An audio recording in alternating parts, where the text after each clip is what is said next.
Cześć! Witamy w nowym hashtoku. Dzisiejszym gościem jest Ferdinand Kjærulff. czyli facet, który wraz ze swoim startupem Coders Trust adresuje jeden z największych problemów współczesnego świata, czyli brak programistów. Jako że Coders Trust właśnie wchodzi do Polski, udało nam się spotkać z Ferdinandem w Warszawie i zapraszamy na bardzo, naprawdę inspirującą, ciekawą rozmowę. So right now I'm in Poland in order to prepare the launch of Coders Trust in this country, and of course we're very excited about that. Normally we're operating in Asia, in Africa, and we have a small operation in Kosovo as well. But Poland is a significant market. It has a huge population, workforce which is already very well educated, and I think there's a huge opportunity to connect the Polish workforce to the online labor market. The main opportunity for anyone in Poland, no matter where they're located and no matter their background, their gender, their age, is that there are currently 200,000 freely available jobs online. So every week there are 45,000 jobs posted on more than 50 freelance portals. So it doesn't matter if you sit in Ukraine or in Poland, in Warsaw, you can bid for these jobs. But of course it requires the right skills, and it requires a smart way of thinking in order to be competitive enough to get these jobs. So what we're offering is a way for you to get these jobs, get the right skills, so you're competitive. So I've always said to our development team, and especially our mentors, that it should be possible to execute the business model of Coders Trust without writing a single line of code. To the extent, with the meaning that right now there are all the tools available online which enable anyone to build a business like Coders Trust. There's great software as a services with all the tools required. Of course, some of them you have to pay for, but still there's a lot of freely available content, tools, etc. to do this. So right now I have one mentor in Somaliland who is actually trying to experiment with just launching Coders Trust without using the platform, just using freely available tools. Yeah, so we define it as a student finance technology in the sense that we're trying to develop the engine or the data set that will enable us to predict anyone, anywhere in the world, what the opportunity is for them to take on an education and work on the freelance market. So right now we have 1,000 people that have connected their online profiles and is connected to a lot of learning portals. And we're tracking more than 1,000 data sets from the history going back and their current development and how they're performing in terms of learning and earning. So how much are they putting into the effort, how fast are they learning, and how much are they earning as a freelancer. So with all that data, we're slowly building a predictive model so that when a student comes to our website, connects their social profile, their freelance profile, we can very quickly get an idea of what the opportunity is for this one. So we will be able to come with smart recommendations saying, you might be a journalist now, but we can see you have an interest and a tendency to maybe be an AI programmer. So why not take this course? If you take this course, you'll be able to compete for these jobs. Yeah, so I think what Coders Trust is about is that we're essentially very much inspired from the Scandinavian welfare model, where first of all we invest heavily into the education of our young people. So we don't have that much natural resources, so the only way that we can create wealth is by investing heavily into education. So first of all, education is free, and we're able to do that now with online learning because it can drive down the cost. At the same time, we're even paying people to take a university study because we really need high educated people to drive the big businesses that are generating growth, etc. But then at the same time, we pay a high tax because we have to finance our welfare society, and there's a lot of security around the individual worker. Another important fact is that it's very easy for companies to hire and fire people. So there's flexibility. Because if someone gets fired, he can then get subsidized by the state. And that creates an extremely flexible labor market where we can always, where companies can act and can hire and fire according to the market demands. And I think that model will be very, very useful in the digital economy. And I think if we can turn that in, as Coders Trust is doing, into an online concept where we're investing into, in this case, Polish people and into their education, and we can demonstrate that it's a big, at the individual level of a student, that it's a very good business case to invest maybe $1,000 into this student's education, and you can see that that's being paid off after 3 years. I think it would make sense for the Polish government to implement that as a national policy. I'm a former reserve officer, and I served in Iraq, and I did a lot of training of new soldiers going into Afghanistan. And one of the biggest tasks we had in Iraq, but also in Afghanistan, was actually to build schools. Because we were going in, and after war, one of the most important things is to get the basic infrastructure to work again. I think the experience from Iraq was that by coming in and connecting local people to the outside world, by giving them access to internet, computers, etc., is a much better way to drive development and to bring peace to an area. I'm, of course, very much inspired from my military background on how to organize stuff. But I think what is different from a military organization to a startup is that everyone working in a startup is doing it because of a cause, because of passion. So it's more independent worker and independent people pursuing their passion that needs to be managed in a slightly different way. But during the 90s and during the 2000s, we found ourselves in a different kind of war where we had to be extremely decentralized. So a lot of the effort, even Polish soldiers being in Afghanistan, these are young people at the age of 24, 25, even 21, sergeants that are driving around in remote areas and essentially being ambassadors from the Western world, for NATO, for their country. And managing them is not like managing an army that has to go against Russia. You actually have to rely on the individual, and it's very decentralized and it's very much organized as a network. So even though we think of the military as a very structured and hierarchical organization, a lot of things is happening, and they're very much adapting to a whole new world, which in a lot of ways resembles how startups are being organized. We have experimented a lot. So we had a pretty good idea of how we wanted to do it, our vision. But once we launched and we met the market, reality of the market, firstly in Bangladesh, we got a lot of criticism. So we were not that good at communicating exactly how our business model was working and why it was important for people to pay a 10% commission. So we faced a lot of criticism, and it actually turned out to be a huge debate on Facebook where people from all around Bangladesh was debating the business model of Coders Trust. And at that time, we actually got a lot of death threats, and we were threatened to be kicked out of the country, etc., etc. And it was actually pretty frightening, especially for the people that was in the country. But what we did is that we asked everyone, especially our local employees, to give their opinion.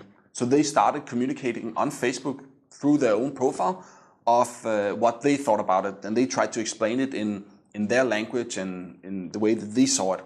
And then suddenly that kind of spurred a whole debate, and it was in the thousands of people that was suddenly discussing something which is very basic, a business model of a small company that was just launched. But I think it was a very interesting democratic debate that would never been possible without Facebook, without having that forum.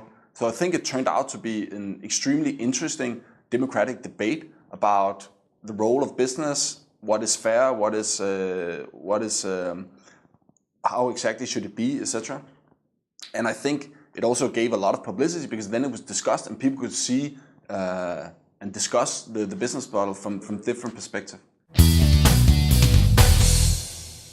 A very good manual, which is very practical, is Lean Startup from Eric Ries. I think that gives a pretty good idea of how, like, all the failures that's been done in creating big projects, then launching, and then it crashed. So giving that methodology of just doing something in a lean way where you're prototyping, trying to get it out in the market, get feedback, and then developing it from there. So I think from our experience, we've been trying to follow that methodology in the sense that we had a vision and we had a minimal viable product that we launched, but it was no way near what like our full vision was. So I've been starting different companies, and I think the one thing which is kind of the one advice that I always remind myself of is to be persistent and never give up. So like every time with the business, like at least 100 times you would think that now it's a failure and it's gone and it will never work, etc. But it's by overcoming those 100 challenges that actually makes it work at the end. So it's just a lot harder than you would think, and the only way to do is just keep fighting and be persistent in making it happen and not give up. Słuchaj, nie zastanawia Cię to, że każdy lider biznesu, każdy człowiek sukcesu, jak się pytasz go o radę, to mówi Ci never give up? No na pewno w tym jest 100% prawdy dla biznesów, które osiągnęły sukces, tak? No. Bo chyba każdy biznes prędzej czy później przychodzi w ciemne, jakieś smutne miejsce, w którym musisz właśnie nie poddać się, nie? Znaczy nie ma drogi na skróty. Nie ma drogi, to nie o to chodzi chyba, że nie ma drogi na skróty, tylko po prostu będą problemy. Jest takie pewne skrzywienie świata, moim zdaniem, zwłaszcza w świecie startupowym, w którym niby porażka też jest jakąś ma wartość i tak dalej, i zaczyna się o tym mówić tak naprawdę od paru lat, ale mimo wszystko jest moim zdaniem duże skrzywienie w kierunku tego, że mówi się o sukcesie. Więc oczywiście, że never give up jest dobrą zasadą ogólną, tylko pamiętajmy, że na 10 takich, co never gave up, to 9 w końcu przegrało, tak? Ten jeden, któremu się udało, może na koniec powiedzieć, że to tak naprawdę dzięki wytrwałości i tak dalej, co wcale nie znaczy, że jeżeli się nie poddajesz, to ci się coś uda. No. Co nie zmienia faktu, że i tak nie ma innej drogi. Raczej nie ma innej drogi. Więc never give up and be ready to fail anyway. Moim zdaniem kluczem do myślenia o tym poddawaniu się bądź nie jest, żeby mieć gdzieś tam w polu uwagi takie zjawisko jak efekt utopionych kosztów.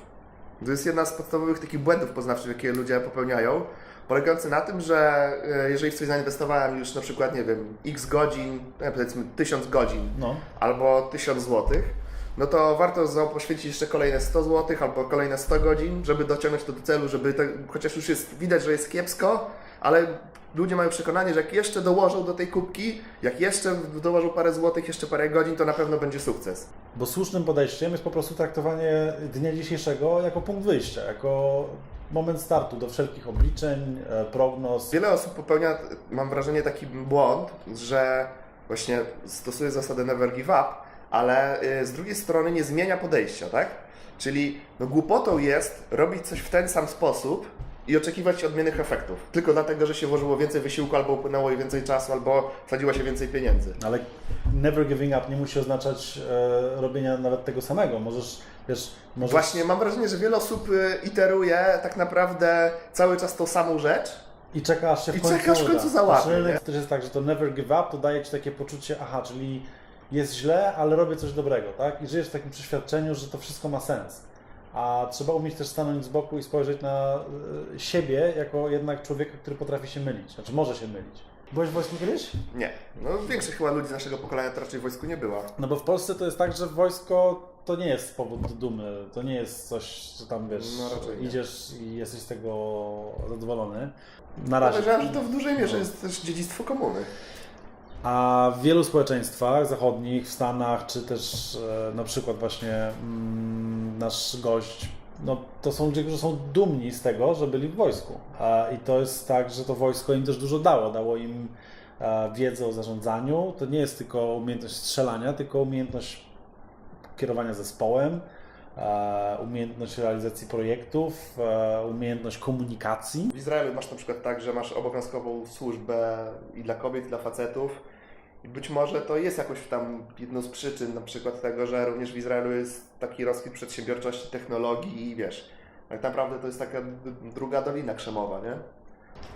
Ciekaw jestem, czy właśnie to, co Ferdinand mówił w wywiadzie, a propos tej zmiany, przejścia z takiej struktury hierarchicznej na taką strukturę sieciową, że tak naprawdę masz takie niezależne, bardziej od siebie nieco węzły w wojsku obecnie. Ciekaw jestem, czy to jest taka globalna tendencja, że we wszystkich armiach tak się dzieje. Na przykład ciekaw jestem, czy w polskiej armii również się o tym w ten sposób myśli. Ja myślę, że to nie jest tylko kwestia armii, że po prostu wszystko, co się dzieje w świecie dzisiaj, biznes, pewnie jakbyśmy porozmawiali z lekarzem, to by się okazało, że w medycynie też networking nagle stał się w jakimś obszarze kluczowym. No tak, ale tu mi chodzi Hashtag networking. Mi tu chodzi, wiesz, o bardzo taką konkretną rzecz, no masz generała, pułkownika, majora, kaprala, szeregowcy i tak dalej, nie? Tak, ale ten szeregowiec A tu nagle, już nie ma za zadanie pójść i strzelać dokładnie w tym momencie, kiedy mu kazali, w tym celu, który mu został wyznaczony, tylko ten szeregowiec ma wyjść na ulicę i na przykład rozmawiać z ludźmi. To, co powiedział Ferdinand, tak naprawdę nie dotyczyło wojny, tylko dotyczyło wojska jako organizacji, która zajmuje się częściowo wojną, a częściowo zajmuje się wieloma innymi rzeczami i możecie czegoś nauczyć. Ja myślę, że to jest taki ciekawy learning, tak? Że tą wiedzę bardzo wartościową, skuteczną, na wysokim poziomie można czerpać z bardzo takich nieoczywistych źródeł. Tymczasem już jest ewidentne, że programowanie jest potrzebne tak, jak kiedyś był potrzebny, nie wiem, szewc, piekarz. Nie każdy programista tak naprawdę musi, wiesz, cały gmach tego, w czym pracuje, znać. Po prostu potrzebny jest mu jeden fragment tej wiedzy, tak żeby być skutecznym rzemieślnikiem tak naprawdę w ramach całości. Ale do bycia rzemieślnikiem nie potrzebujesz uniwersytetu. I to No jest tak. największe. Do bycia rzemieślnikiem potrzebujesz szkoły technicznej. Otóż to. I wydaje mi się, że kodestracja jest czymś takim, właśnie taką bardzo szybką drogą na skróty. Rozmowa z Ferdynandem była mega inspirująca, ale w takim razie jakiego świata mamy się spodziewać? Co nas... Wiesz, dokąd to wszystko zmierza? Wydaje mi się, że pytanie jest takie tak naprawdę, przed jakim światem tacy ludzie jak on próbują nas trochę uchronić. Bo problem polega na tym, że kodowanie wciąż jest takim trochę jakby zaklętym zjawiskiem dla wielu osób, a tak naprawdę programy otaczają człowieka w każdym miejscu. Ludzie mają dysponują coraz bardziej nieprzejrzystą technologią. Mamy telefon, który jest tak naszpikowany technologicznie, że tak naprawdę nikt nie wie, jak to działa. Wiesz, ludzie nie wiedzą, jak działa spawn na Facebooku, a co dopiero programy. No, więc moim zdaniem to nie jest dobra sytuacja, w której tak niewielu podaje świat tak naprawdę takim, jakim on jest, tak wielu. Czy programiści to jest współczesna elita? Chcesz powiedzieć? Myślę, że... Nie programujesz, to jesteś... Myślę, że trochę tak jest. Outsiderem? Myślę, że nie tyle... Nie tak, że jesteś outsiderem, ale na pewno jest tak, że programiści to jest współczesna elita. No, widać to po zarobkach tych ludzi, widać to po tym, jaki jest popyt na to, co robią. I widać to przede wszystkim w tym, jak wiele w naszym codziennym życiu zależy od tego, co oni robią. To co, chyba starczy naszego gadania. Za tydzień widzimy się znowu. Czekamy na Wasze komentarze i też sugestie kolejnych gości, rozmów. Bardzo dziękujemy. Do zobaczenia. Do zobaczenia za tydzień.